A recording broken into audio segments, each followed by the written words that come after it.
उस घनघोर अंधेरी रात में बूढ़ा मंगलू अपने हाथ में मसाल लिए जंगल के बीचों बीच अपने कदम बढ़ाए जा रहा था। वो जंगल के उस गहरे हिस्से की तरफ बढ़ रहा था जहां कोई दिन में भी जाने की नहीं सोच सकता। पर अजीब बात यह थी कि मंगलू के आंखों में डर नहीं बल्कि उम्मीद की एक किरण थी। बूढ़े मंगलू के कदम एक गुफा के अंदर जाके थम गए।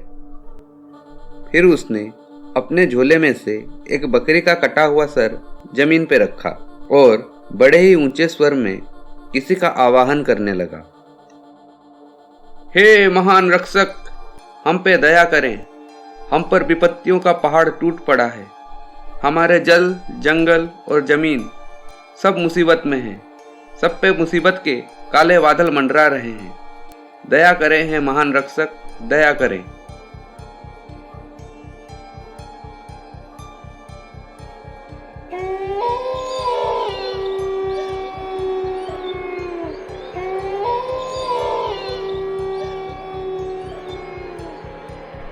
जंगल प्रकृति का वो नायाब उपहार जो भरा हुआ है सुंदरता, रहस्य और रोमांच से। ऐसे ही एक रहस्य पर से पर्दा उठाने के लिए वन विभाग के 2 ऑफिसर विनय और आसिफ जंगल की ओर बढ़े जा रहे थे और साथ में था उनका लोकल खबरी भोला। कुछ दिन पहले फॉरेस्ट ऑफिसर का एक दल और स्मगलर्स का एक दल मरे हुए मिले। उन सबका शरीर एक जानवर ने बड़े ही बेदर्दी से चीर फाड़ के रख दिया था। उसी जानवर के ठिकाने का पता लगाना और उसे पकड़ने का काम आसिफ और विनय को दिया गया था, जिसमें भोला उन दोनों की मदद कर रहा था। यार विनय, अगर सरकारी और लोकल रिपोर्ट की माने तो रात में यहीं आसपास ही हमें वो आदमखोर जानवर मिल सकता है। तुम ठीक कह रहे हो आसिफ। इसी वजह से तो हम रात को छापा मारने के लिए आए हैं। वैसे भी जंगली इलाके में रात जल्दी हो जाती है और हमें उस जानवर के लिए फंदे भी बिछाने हैं। हाँ, तुम ठीक कह रहे हो, पर तुम्हें नहीं लगता हम थोड़ा ज्यादा ही जल्दी आ गए हैं?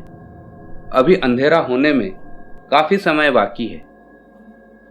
बात तो तुम ठीक कह रहे हो, पर जंगल में रेडियो सिग्नल ही नहीं मिल रहा, वरना रफी साहब के 1-2 गाने सुन लेते।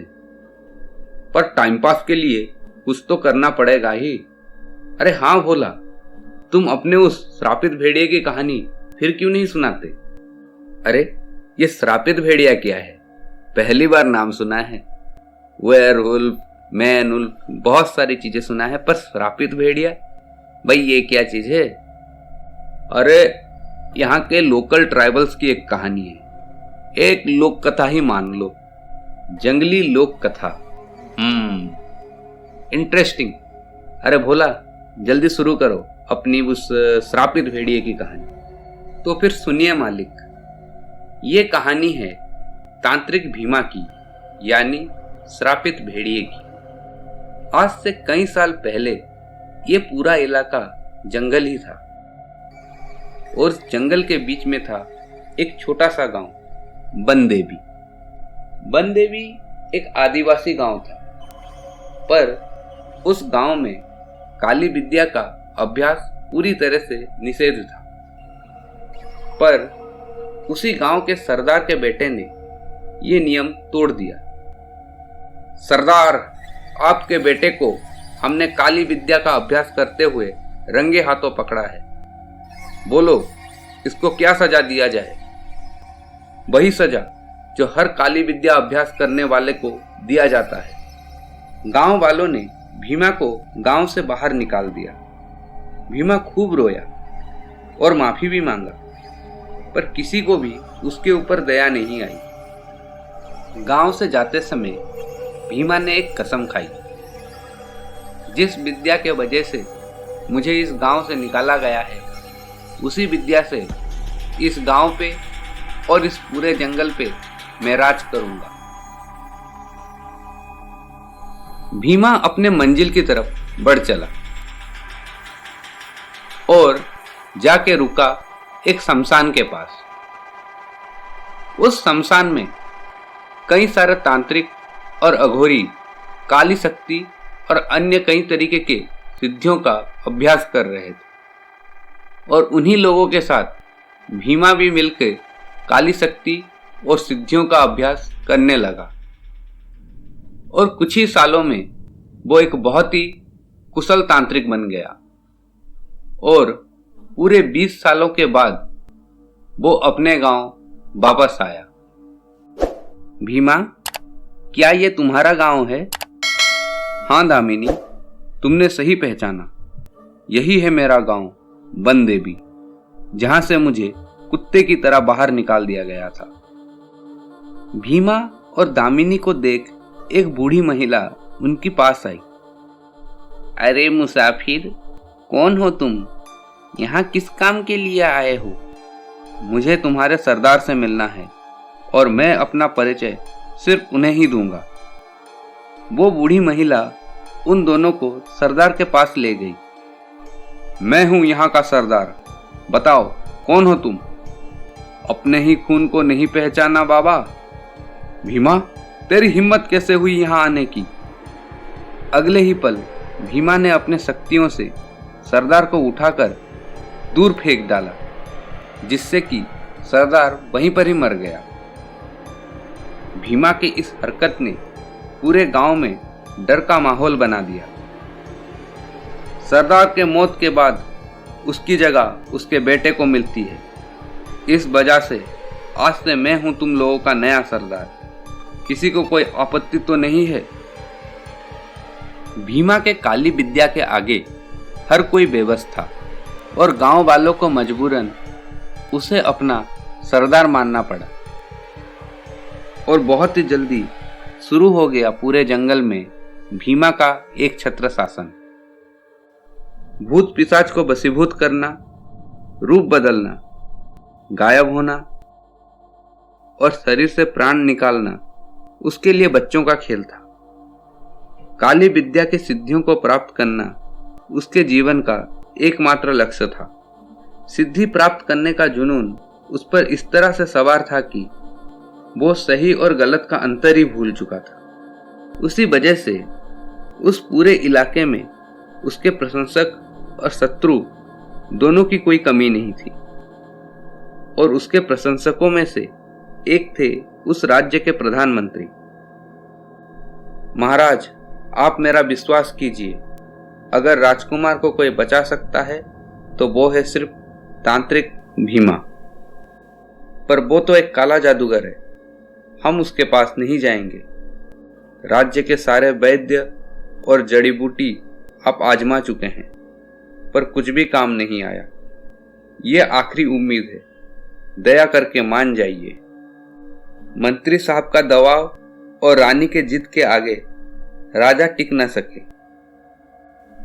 तांत्रिक भीमा, मैं आज एक राजा नहीं, एक पिता बन के तुम्हारे पास आया हूं। मेरे बेटे को बचा लो। आप निश्चिंत रहे महाराज, मैं आपको निराश नहीं करूंगा। पर भीमा के आने में थोड़ी देर हो गई। महाराज, आप हम सबको माफ कर दीजिए। हमने राजकुमार को बचाने की खूब कोशिश की, पर अब राजकुमार नहीं रहे। हे भगवान, ये क्या हो गया? भीमा दूर खड़ा ये सब देख रहा था और उसने महाराज को कहा, महाराज, आप निश्चिंत रहें, अभी भी कुछ नहीं बिगड़ा। ये कह के भीमा ने अपने शरीर को चीर के खून निकाला और उसी खून से राजकुमार की मालिश की और अगले ही पल राजकुमार जीवित और स्वस्थ खड़े थे। इस चमत्कार के बाद महाराज भी भीमा के प्रशंसक बन चुके थे। भीमा, हम तुम्हारे आजीवन ऋणी हो गए। बताओ तुम्हें क्या चाहिए? एक वनवासी तांत्रिक आपसे क्या मांगेगा? आपकी जो इच्छा है वही दे दीजिए। राजा ने भीमा के वजन बराबर सोना उसको दान दे दिया और अपने सभा में एक मनोरंजक की जगह दे दी। भीमा ने अपने पूरे जीवन में इतना धन और सम्मान कभी नहीं देखा था। धन और सम्मान के लोभ ने भीमा को अपने मूल मार्ग से दूर कर दिया और धीरे धीरे भीमा एक महान तांत्रिक से एक सामान्य मनोरंजक बन के रह गया। इसी तरह से कुछ और दिन बीत गए। भीमा राजा के दरबार में अपनी जादुई विद्या सबको दिखा रहा था, पर सभा में बैठे कुछ दरबारी भीमा से कहने लगे, अरे भीमा, ये करतब तो हम कई बार देख चुके हैं, हमें कुछ नया दिखाओ। जैसी आपकी इच्छा मंत्रीवर। अरे रहने दो, हमने बहुत देखे तुम्हारे ये जादुई करतब, फिर से कुछ पुराना ही दिखाओगे। इस बात से भीमा का गुस्सा 7वें आसमान पे पहुंच गया। तुम्हारी हिम्मत कैसे हुई मेरी विद्या को करतब कहने की? माहौल को गरमाता हुआ देख प्रधानमंत्री भीमा को रोकने के लिए सामने आए। शांत रहो भीमा, इसे माफ कर दो। महाराज के सामने मेरा इतना बड़ा अपमान हुआ और सब देखते रहे, मैं ये नहीं सह सकता। मैं अभी यहां से जा रहा हूं, पर मैं ऐसी सिद्धि प्राप्त करके वापस आऊंगा जिसे ना कभी किसी ने देखा होगा ना सोचा। भीमा अपने गर्भवती पत्नी के साथ अपने गांव वापस आ गया और फिर से अपनी साधना शुरू कर दी।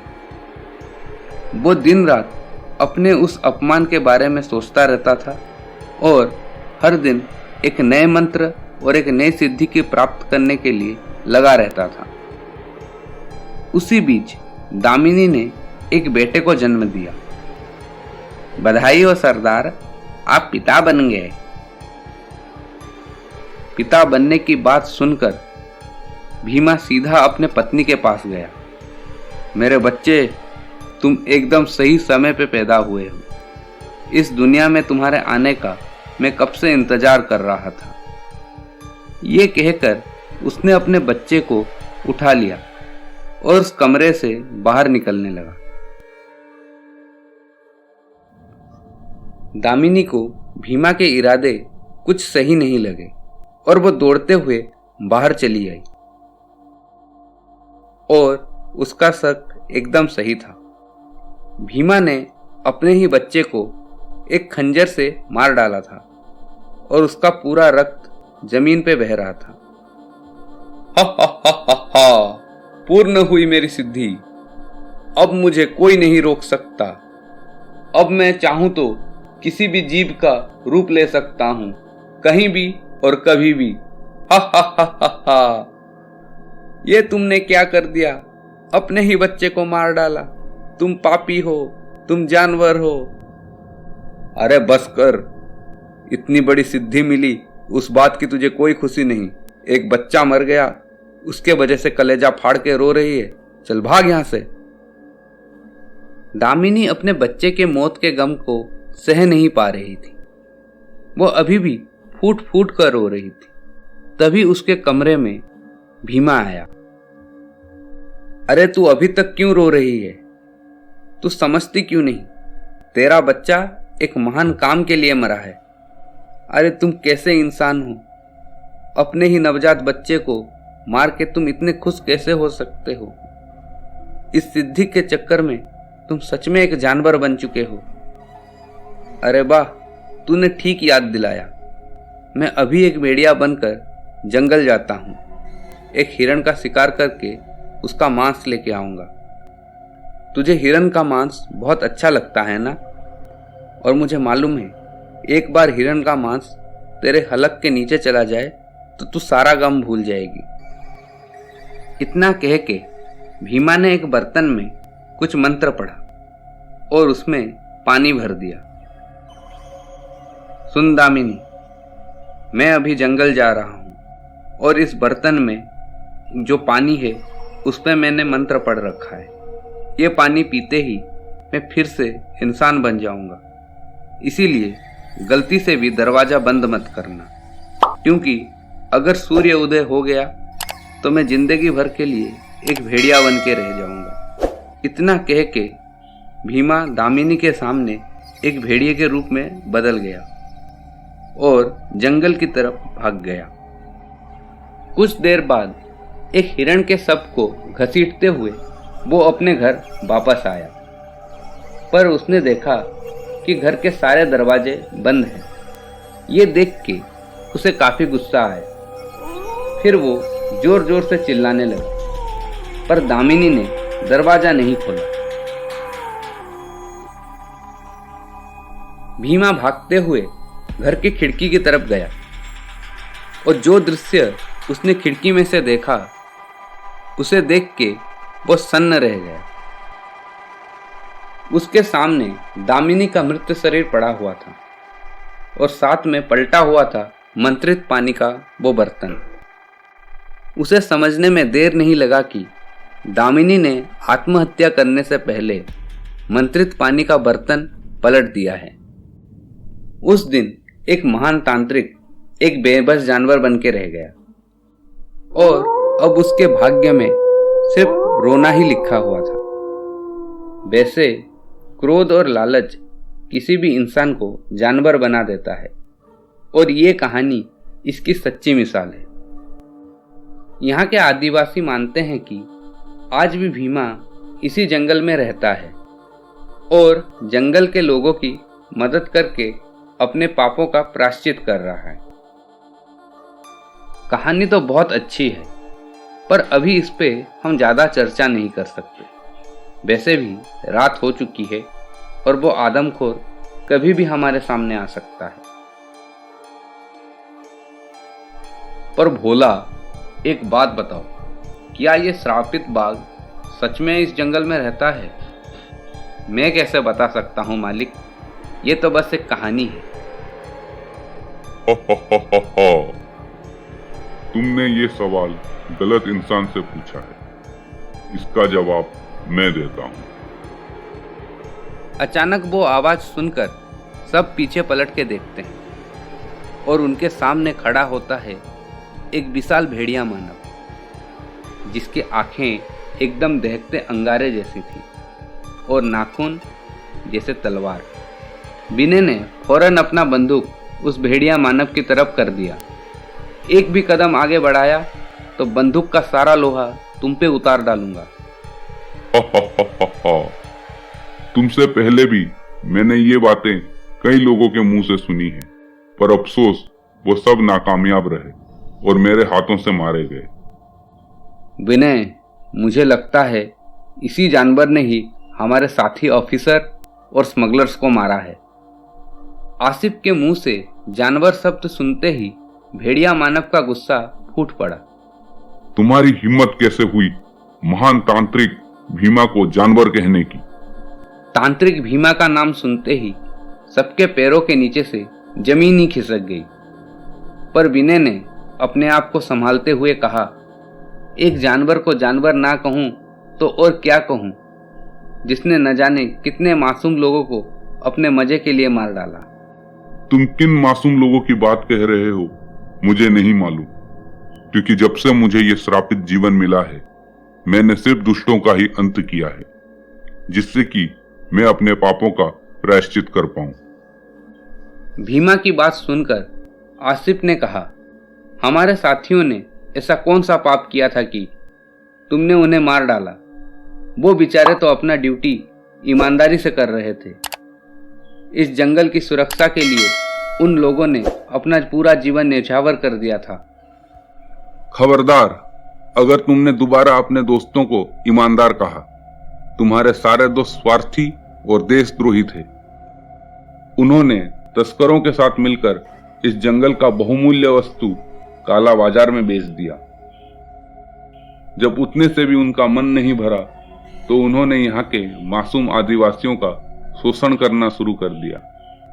जब रक्षक ही भक्षक का काम करने लगे तो मजबूरन उन मासूम आदिवासियों ने मेरा आवाहन किया और मैंने उन पापियों का अंत। सब लोग निशब्द होकर भीमा की बात बड़े ध्यान से सुन रहे थे। तुम्हें मेरी बात शायद झूठ लग रही हो, पर उसमें तुम्हारी कोई गलती नहीं। जिस जानवर ने अपने स्वार्थ के चलते अपने बीबी बच्चों को मार डाला हो, उस पे भला कौन भरोसा करेगा। पर एक बात याद रखना, मैं अपने की हुई गलती को दोबारा नहीं दोहराऊंगा और तुम लोग भी अपने साथियों की किए हुए गलतियों को दोहराने की कोशिश मत करना, वरना ये बनरक्षक भेड़िया तुम लोगों को जिंदा नहीं छोड़ेगा। ये कह के वो भेड़िया मानव वहां से कहीं हवा हो गया। विनय, आसिफ और भोला साथ मिलके जंगल के आदिवासियों से बात करने लगे और पूरे मामले की तह तक जाने की कोशिश की। सरकारी कागज में गड़बड़ी और आदिवासियों की गवाही से बात साफ हो गई कि फॉरेस्ट डिपार्टमेंट स्मगलर्स के साथ मिली हुई थी। पर विनय ने इस घटना को एक हादसे का रूप देकर फाइल को दबा दिया। पर विनय और आसिफ जीवन में कभी भी इस हादसे को नहीं भूल पाए। आज भी भेड़िया मानव के रूप में तांत्रिक भीमा उन सबके सपनों में उन्हें डराता रहता है और शायद मरते दम तक वो लोग ये हादसा कभी नहीं भूल पाएंगे।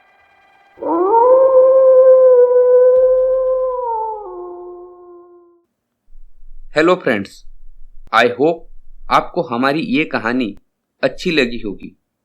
अगर आपको हमारी कहानियाँ अच्छी लगती हैं तो please like, share and subscribe करें। और मेरा रिक्वेस्ट उन सारे व्यूअर्स से है जो हमारा वीडियोस तो देखते हैं पर हमारे चैनल को सब्सक्राइब नहीं करते। फ्रेंड्स, आप लोगों का साथ हमारे लिए बहुत ज़रूरी है। आपका साथ हमें मोटिवेटेड करता है कि हम नए वीडियोज़ लाएं। So please like, share and subscribe करें और अपने व्यूज कमेंट बॉक्स में लिखना मत भूलिए।